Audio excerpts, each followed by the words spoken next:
Assalamualaikum warahmatullahi wabarakatuh. Jumpa lagi sahabat sehat masih di channel ini. Alhamdulillah hari ini hari Kamis tanggal 8 Juli 2021 masih dalam keadaan sehat walafiat berkat doa Anda semua. Alhamdulillah. Sebagaimana kita tahu, pandemi masih terus berlanjut, bahkan makin parah, korbannya makin banyak. Kemarin beritanya di DKI saja, Jakarta, pemakaman sampai dengan 400 orang yang dimakamkan. Dok, ini kayaknya nggak benar, ini masih ada saya nggak percaya ini adalah konspirasi gitu. Baik, kalau itu keputusan Anda sampai hari ini, skip aja video ini, nggak akan ada manfaatnya buat Anda. Ini hanya untuk yang kepingin tahu dan pengen sehat sama-sama insya Allah. Nah, jadi teman-teman semua sahabat sehat, kita kembali kepada bagaimana penyakit itu bisa terjadi, bagaimana penyakit infeksi itu bisa terjadi, kemudian bagaimana cara mengatasi penyakit infeksi. Nah, banyak kita dengar dari para pakar, dalam tanda kutip, belajar kedokteran enggak, segala enggak, tapi jadi pakar, tiba-tiba akhirnya memberikan statement yang kurang tepat. Kita nggak berani bilang ngaco, tapi kurang tepat. Akhirnya masyarakat menjadi banyak yang terkorban gitu. Terjadi kepanikan di mana-mana.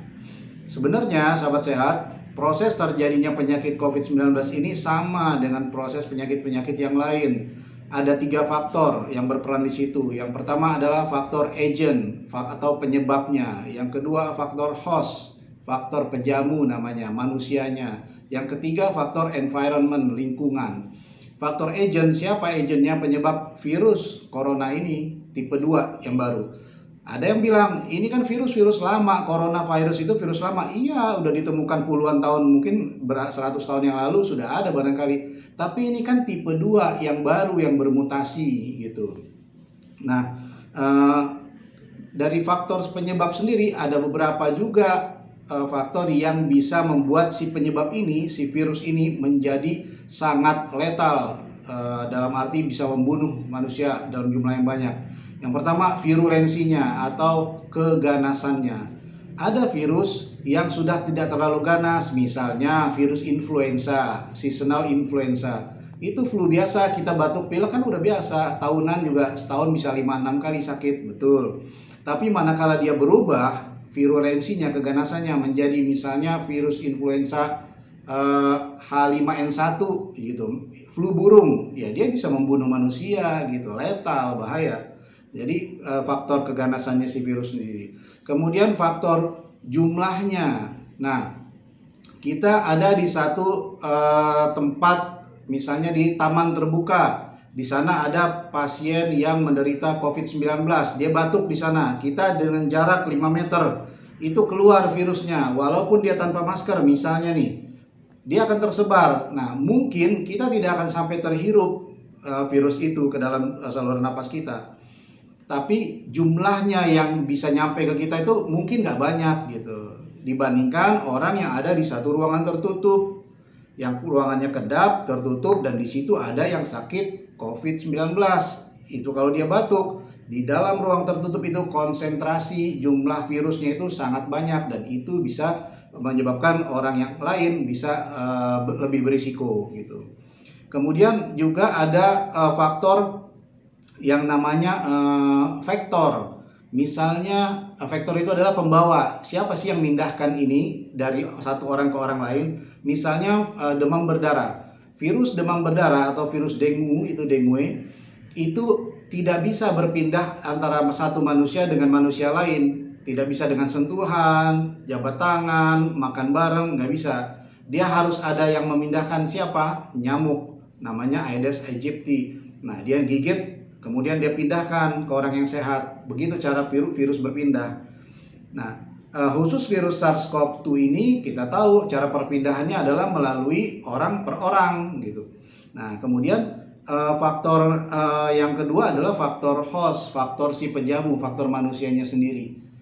Bagaimana seorang sehat bisa terinfeksi virus SARS-CoV tipe 2 ini atau menjadi mendapatkan penyakit COVID-19 gitu.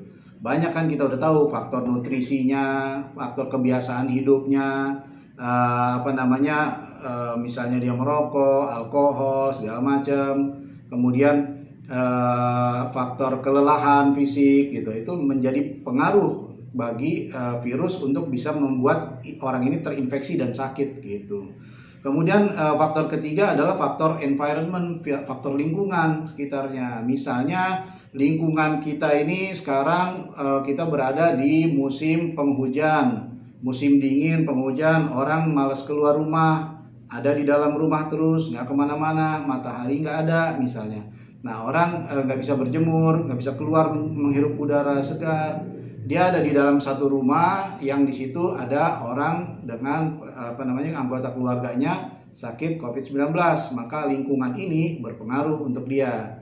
Nah, kemudian setelah kita tahu faktor-faktor penyebab penyakit tadi, bagaimana lalu faktor pencegahannya COVID-19 ini? Maka faktor pencegahan yang pertama dari sisi agentnya.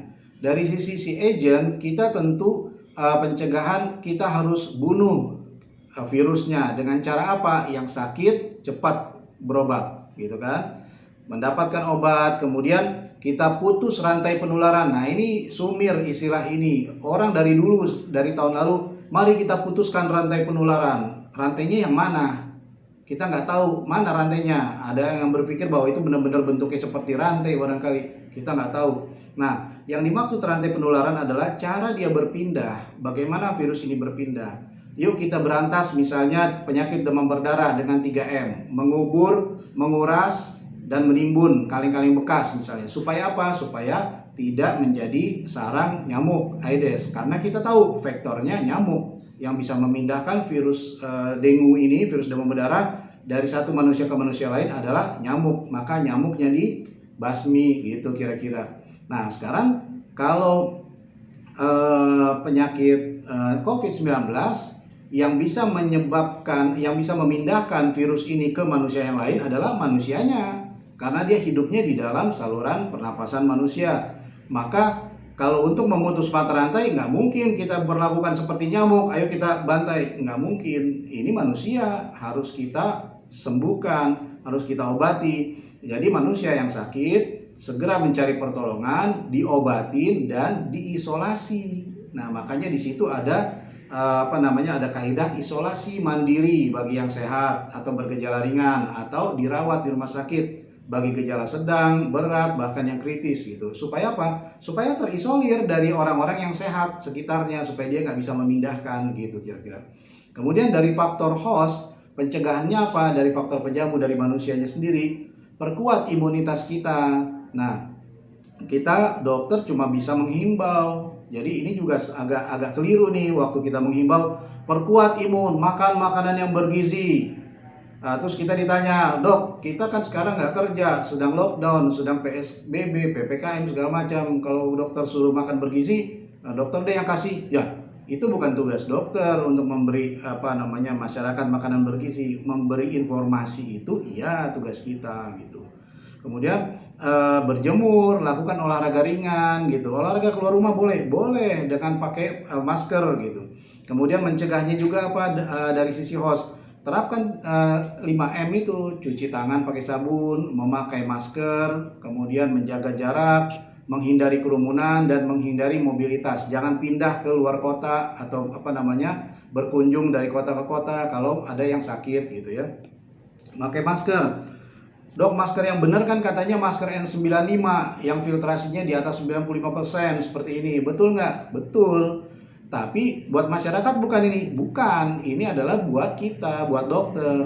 Buat dokter, buat perawat, buat tenaga kesehatan lain yang masuk ke dalam zona merah, yang di situ lagi-lagi jumlah virusnya sangat banyak. Nah, kita butuh ini gitu. Untuk masyarakat pakai apa? Cukup pakai masker bedah saja ditambah dengan masker kain. Untuk keluar kemana-mana, masker bedah apabila dipakai dengan baik dan benar seperti begini misalnya, kemudian dilapisi lagi dengan masker kain, maka proteksinya sudah cukup maksimal untuk masyarakat gitu.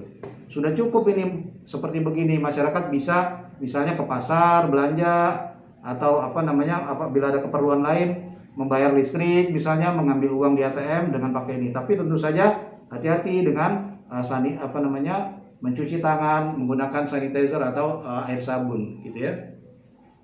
Jadi jangan dibalik-balik. Kita pernah melihat dalam satu masa bahwa masyarakat memborong N95, kemudian dipakai untuk digunakan ke pasar.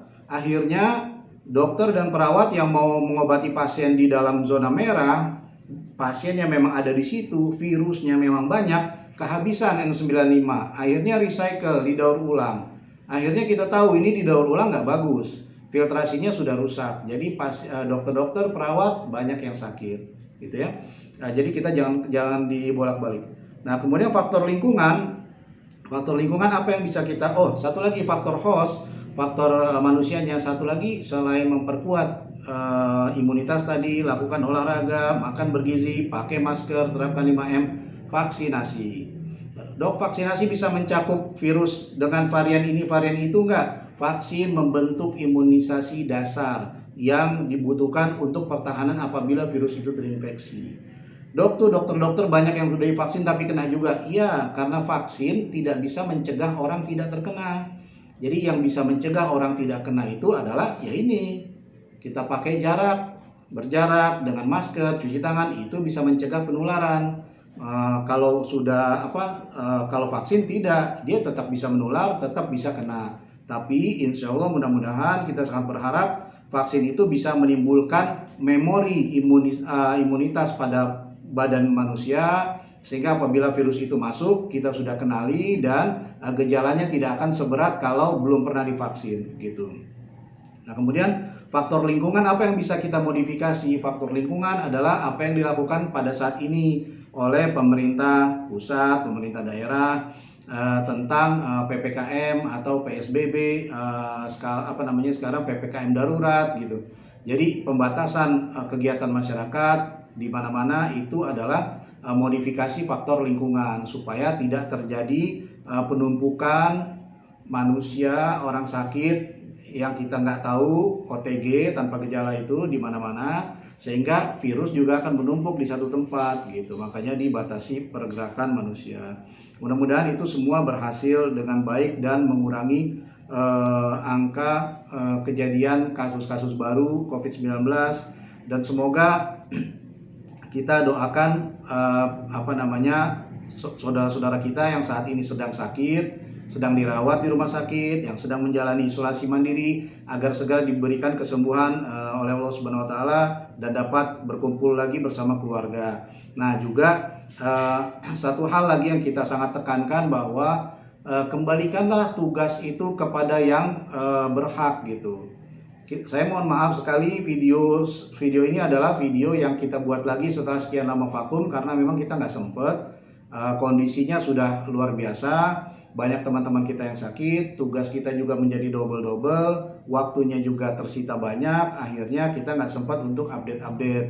Ya, mudah-mudahan video ini bisa menambah informasi buat kita semua. Kembalikan ke yang berhak maksudnya apa? Maksudnya ya kalau urusan pengobatan, cara diagnosis, obat-obatan, pemeriksaan segala macam, serahkanlah pada dokter dan nakes yang memang mereka belajar untuk itu gitu. Nah, masyarakat apa yang bisa dilakukan? 5M, pakai masker, cuci tangan, jaga jarak, hindari kerumunan, batasi mobilitas atau hindari mobilitas. Ini. Nah, kalau masyarakat mengambil alih tugas dokter, repot gitu. Nah, juga kita sangat berharap menghimbau pemerintah agar menjalankan amanahnya, membimbing kita semua dengan cara menjalankan PSBB, PPKM, tapi juga dengan memperhatikan kebutuhan masyarakat. Semoga masyarakat yang terkena imbas PPKM ini dasarnya dapat terpenuhi, dan juga apabila ada yang sakit bisa dibantu secara gratis, semoga mudah-mudahan. Nah, jadi kita juga tidak ingin lagi lah ada komentar-komentar misalnya tiba-tiba ada, ya mohon maaf sekali, ada orang tidak punya background medis tiba-tiba muncul dengan ini loh obat COVID-19. Akhirnya itu obat yang belum jelas efeknya sampai hari ini habis diburu orang. Kemudian orang menghimbau bahwa pencegahan COVID-19 dengan minum vitamin C. Oh, saudara, teman-teman, sahabat sehat semua, sekarang vitamin C habis di pasar. Kemudian COVID-19 bisa diobati dengan pemakaian oksigen di rumah sakit penuh. Betul, rumah sakit penuh. Akhirnya tabung oksigen satu pun nggak ada.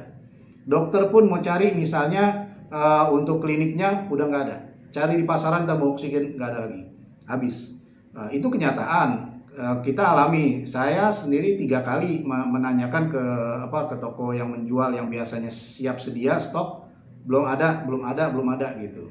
Jadi memang kondisinya sudah sedemikian rupa. Nah, kenapa? Karena ketukar-tukar tugasnya gitu. Tugas dokter diambil alih, tugasnya masyarakat terabaikan. Jadi masyarakat kepingin menjadi dokter sendiri, beli obat ini gitu. Akhirnya itu obat habis, yang nggak jelas juga, sakitnya tetap sakit juga, angkanya bukannya menurun malah meningkat, rumah sakitnya makin penuh. Kemarin kita dengar di satu daerah dekat Jakarta itu bed rumah sakit hanya 1.000 maksimal, seluruh rumah sakit baik pemerintahnya maupun swastanya kalau dikumpulkan hanya 1.000. Sementara yang membutuhkan rawat inap 5.000, udah nggak nampung, mau taruh di mana gitu. Oh baiklah, kalau gitu kita bikin rumah sakit darurat. Oke, terus dokternya mau dari mana? Gitu. Dokter yang ada aja sekarang sudah mulai sakit. Jadi ayo kita sama-sama mencegah, lakukan tugas menurut kemampuan masing-masing, dan mari kita perkuat bahu-membahu. Saatnya untuk berbagi, saatnya untuk saling toleran, saatnya untuk saling tenggang rasa, sayang menyayangi antar sesama kita, masyarakat kita. Kalau ada yang kena kesulitan di tetangga kita dan dia tidak bisa kemana-mana karena harus isolasi, maka tugas kita, kerabat-kerabat, tetangga-tetangga sekitarnya, untuk selalu membantu. Demikian video ini kita buat, mudah-mudahan bisa memberikan sedikit informasi. Semoga kasusnya mereda dan kita bisa update untuk video-video lain berikutnya.